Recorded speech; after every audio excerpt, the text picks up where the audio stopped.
verifikoj burimet, informacionet të disponueshme të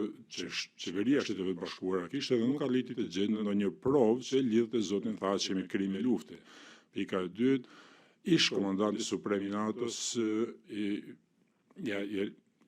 në Europë, generali Wesley Clark, i cili ju tha juve se nuk beson se do të ishte drejt që ti atribuoj sjellja e gabuara të tjerëve Hashim Thaçit, dhe se ai e di se nuk ka prova dhe ai nuk ka as në ditë as një provë që ai personalisht ka kryer ndonjë akt të dhunshëm apo që ka punuar ndonjëherë apo bashkëpunuar me persona të tjerë për të kryer akte të dhunshme të tilla.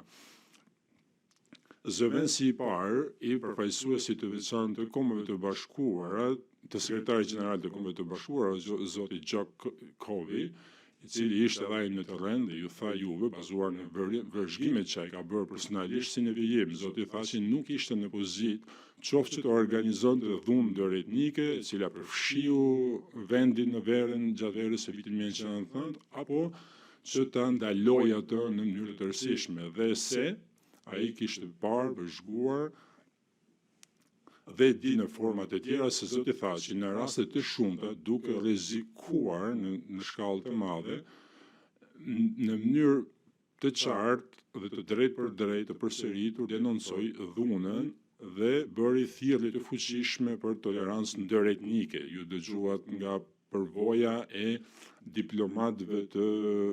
shquar, siç janë Michael Durkee dhe Sean Burns, Christopher Hill, të cilët përshkruan rolin e Thaçit në UÇK si një rol që ngjan me atë të ministrit të punëve të jashtme. Ambasadori Hill ju tregoi juve për përvojën e tij të gjerë në marrëdhëniet me udhëheqës ndërkombëtar dhe me personalitetet e udhëheqës ndërkombëtar për dekada të tëra në shërbimin diplomatik, dhe kishte krijuar mendimin pikpamjen se zoti Thaçi nuk ishte lloj personi që mund të kryente dhunë kundër të tjerëve. Dëgjuat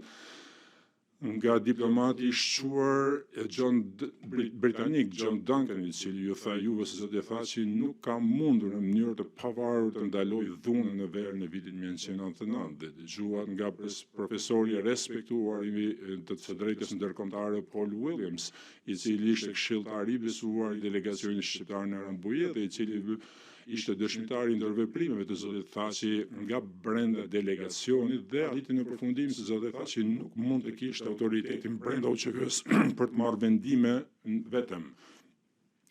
Dëshmitarët e brendshëm të UÇK-s, ZPS-ja